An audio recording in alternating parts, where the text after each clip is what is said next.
أعوذ بالله من الشيطان الرجيم بسم الله الرحمن الرحيم. Moi je l'écoute, donc alhamdulillah.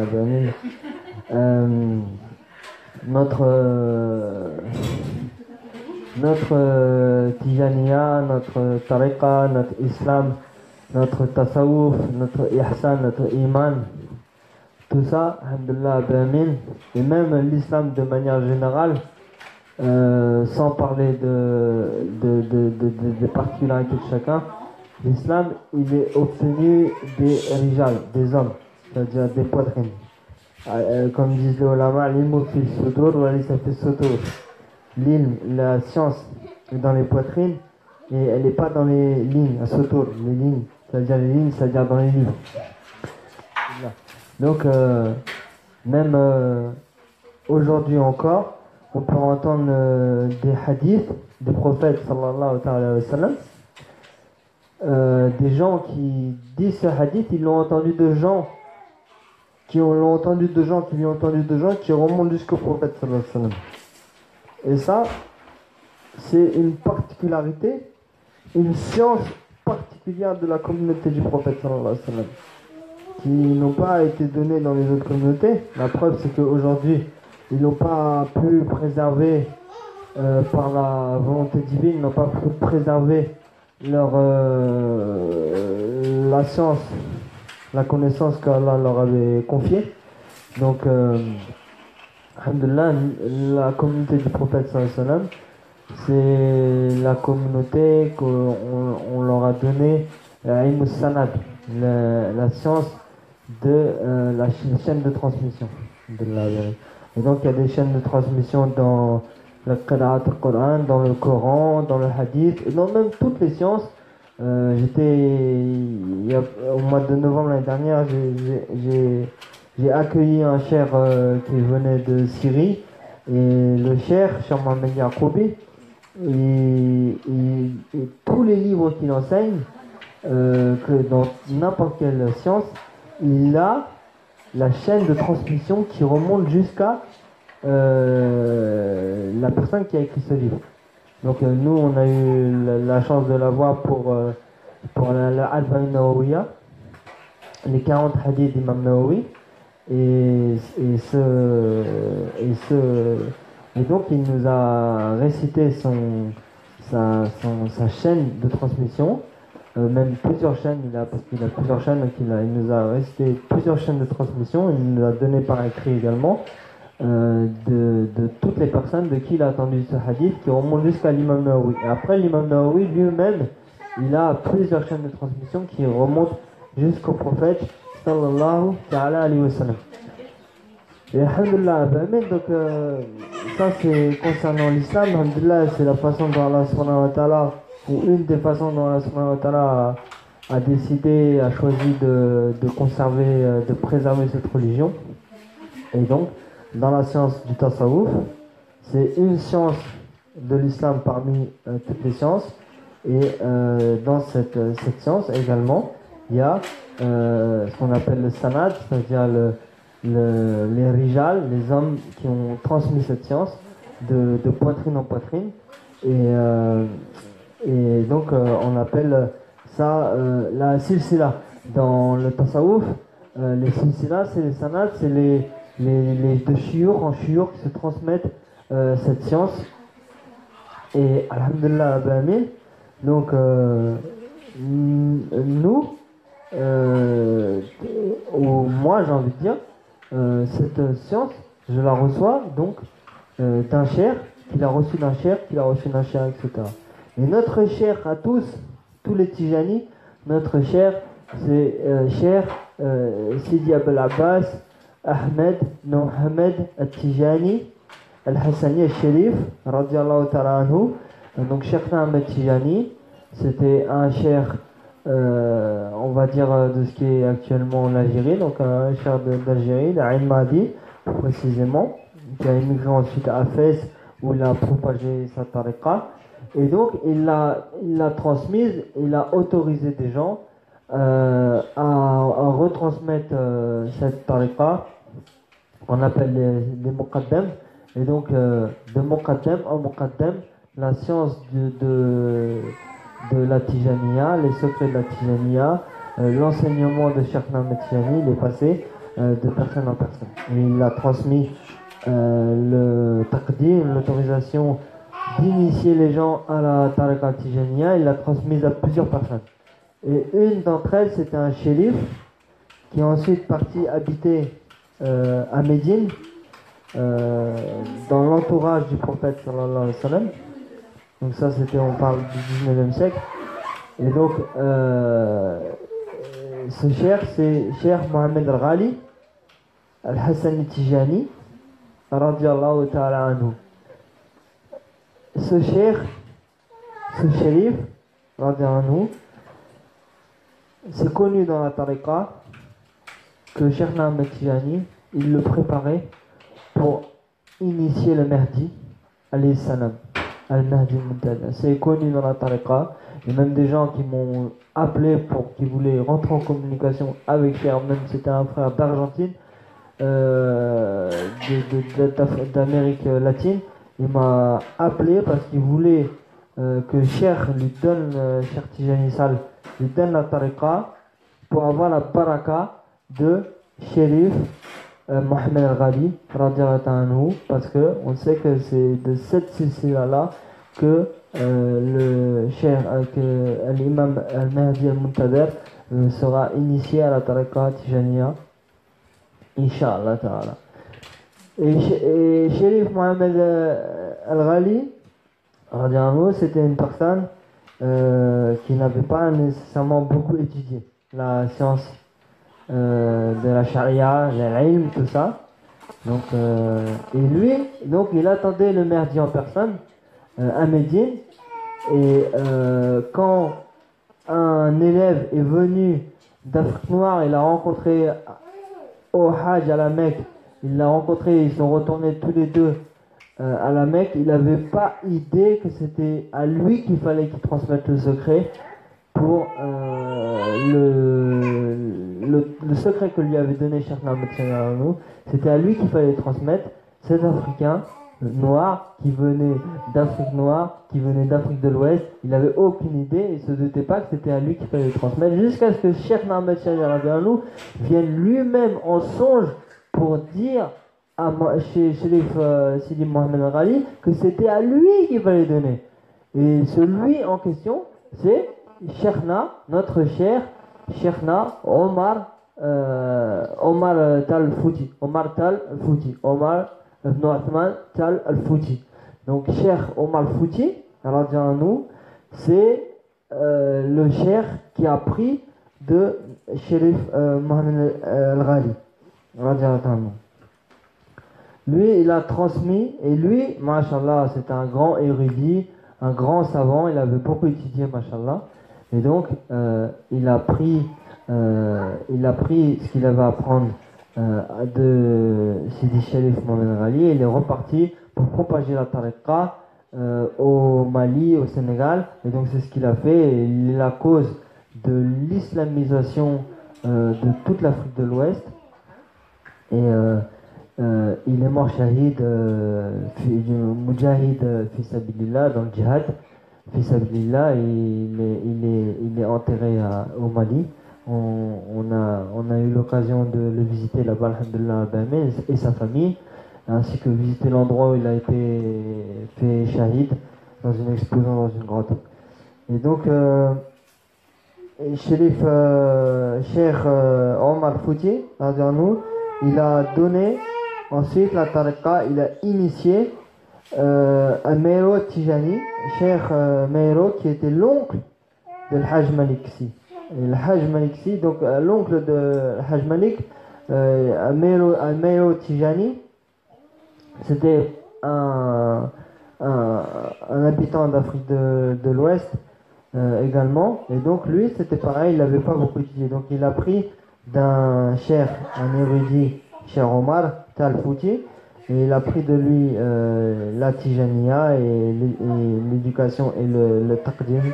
Et donc, il a été chargé directement par Cheikh Omar, radiallahu anhu, de transmettre ça ensuite à Al-Hajj Malik. Et Al-Hajj Malik, radiallahu anhu, Cheikh Al-Hajj Malik Si, radiallahu anhu, c'était l'érudit de son temps, on va dire, au Sénégal. Donc il a Sahib al-Kutub, il a écrit beaucoup de livres, machallah. Et donc, alhamdulillah, c'est ensuite de lui, donc, que Al-Hajj Malik, c'est de lui qu'a pris une autre personne ensuite, qui était le Qutb Zaman, qui était le le pôle de son temps, qui était Al-Hajj Ahmed Baro, radiallahu ta'ala anhu. Donc Ahmed Baro, Cheikh Ahmed Baro, donc c'était le cheikh de Mbour. Il n'avait pas beaucoup de disciples, mais tous ses disciples c'était les plus gros calibres de l'époque, mashallah. Donc alhamdulillah.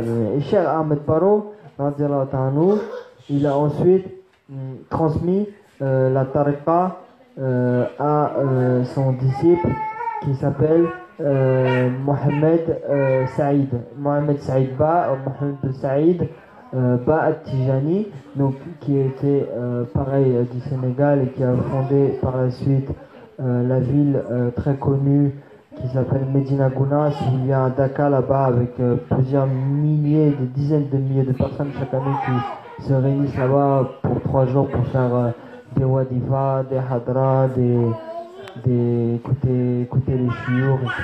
Donc, machallah, qu'Allah nous donne l'opportunité d'aller témoigner de cet événement, Inch'Allah. Donc, Cheikh Mohamed Saïd Ba, radiallahu ta'ala anhu, il a ensuite initié, on va dire, il a ensuite éduqué Cheikh Mohamed Al-Mansour Baro, qui est le fils de Cheikh Ahmed Baro. Donc, Cheikh Ahmed Baro, il a initié son fils, et quand il est décédé, son fils, Cheikh Mohamed Mansour Baro, il est parti chez un disciple de son père pour poursuivre son éducation. Ça, mashallah, c'est quelque chose que moi, j'ai pas entendu parler à part cette histoire-là. Je connais pas d'autres histoires où des fils de cheikh ils vont prendre l'éducation d'un disciple de leur père. Et c'est pas seulement ça, mais c'est qu'en plus, une fois que Cheikh Mohamed Saïd Ba, son cheikh, il est décédé, il est parti chez un autre disciple, Ahmed Boineji. Le cheikh Boineji, il est parti chez un autre cheikh encore pour poursuivre son éducation. On parle pas de CDD de 6 mois à 1 an. Il a passé 20 ans en compagnie de Cheikh Mohamed Saïd et des années pareilles en compagnie de son autre cheikh. Donc Cheikh Mohamed Mansour Baro, finalement, il est retourné à Dakar, à Mbour, dans la zawiya de son père, et c'est là où il a propagé ses enseignements. Il a ensuite retransmis à notre cheikh, Tierno Cheikh Ahmed Tijani Sal, Hafidahullah Ta'ala, donc qui est actuellement qui habite à Mantes la Jolie, Mantes la Splendide, Mantes la Magnifique, comme certaines personnes qui sont venues visiter Cher nous ont dit, par le fait que Tierno il habite là-bas, alhamdulillah. Donc ceux qui ont eu l'occasion de rencontrer Tierno et de s'adresser à lui et de l'écouter et de prendre conseil de lui savent, alhamdulillah. Les gens ils connaissent, qui s'affilient ou pas, de toute façon ils reconnaissent la grandeur de cette personne et les caractéristiques qu'il partage avec le prophète ou qu'il a pris du prophète sallallahu alayhi wa sallam. Donc alhamdulillah, ça c'était notre silsila, donc la science de ce tasawwuf, cette science de la tijaniya. Donc c'est de ces personnes là qu'on a prise, et notre notre exemple et notre tijaniya, nos enseignements, alhamdulillah rabbil alamin. Donc nous, on les prend de Cheikhna Mohamed Al-Mansour Baro. C'est lui qui a tout donné à notre cher. Ou tout ce que notre cher Sal, cher Tijani Sal, tout ce qu'il a obtenu, que ce soit de tout, alhamdulillah, il a obtenu de Cheikh Mansour Baro. Cheikh Mohamed Mansour Baro, il est né en 1922, il est mort en 2007. Le 15 janvier 2007 de la à Trappes. Et donc alhamdulillah, donc on peut dire alhamdulillah, c'est la continuité de ce que nous disait Sidi Djibril.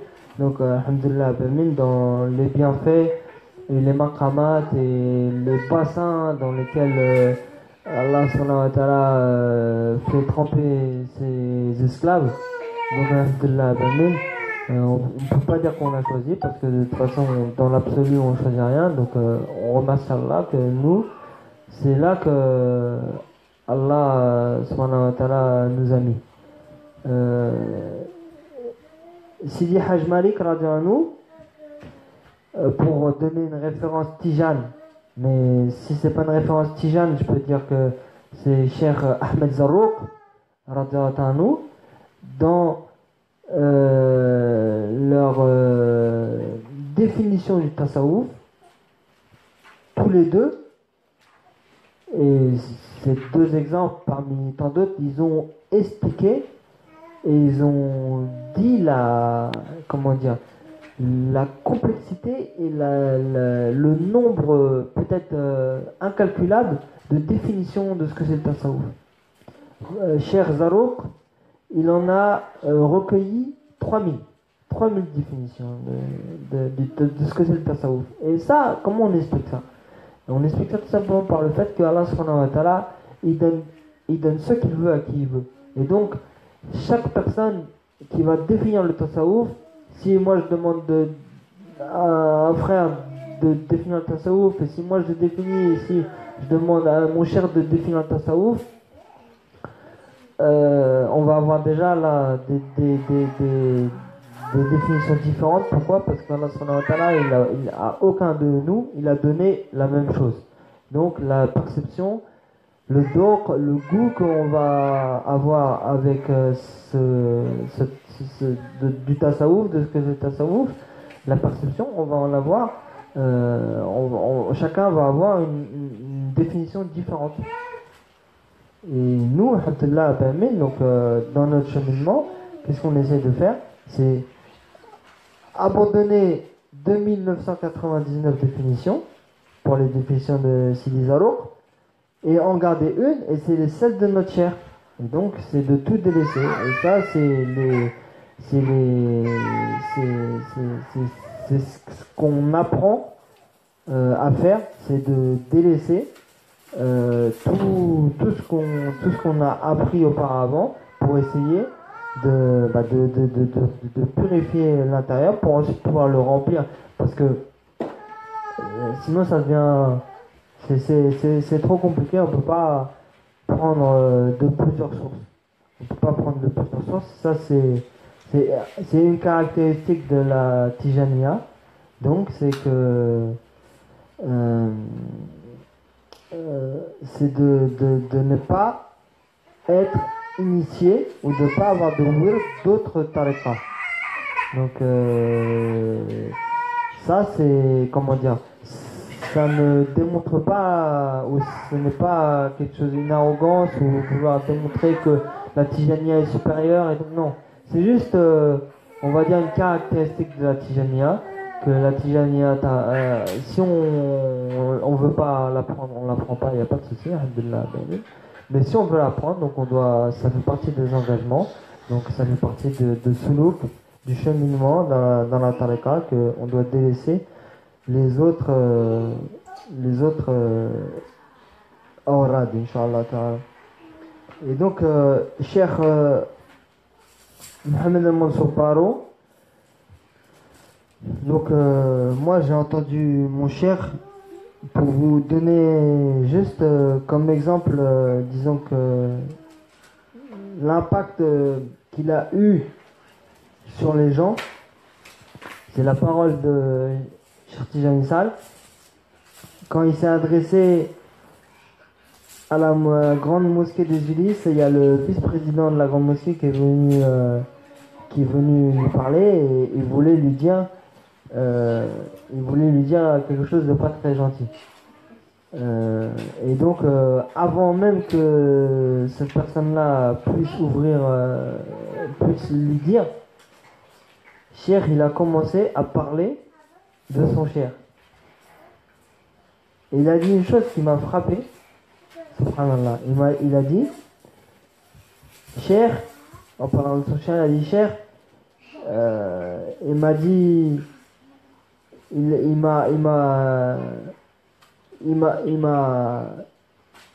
a dit si il m'avait pris comme esclave et qu'ensuite il m'avait vendu à une autre personne, il n'aurait pas contesté, il n'aurait rien dit.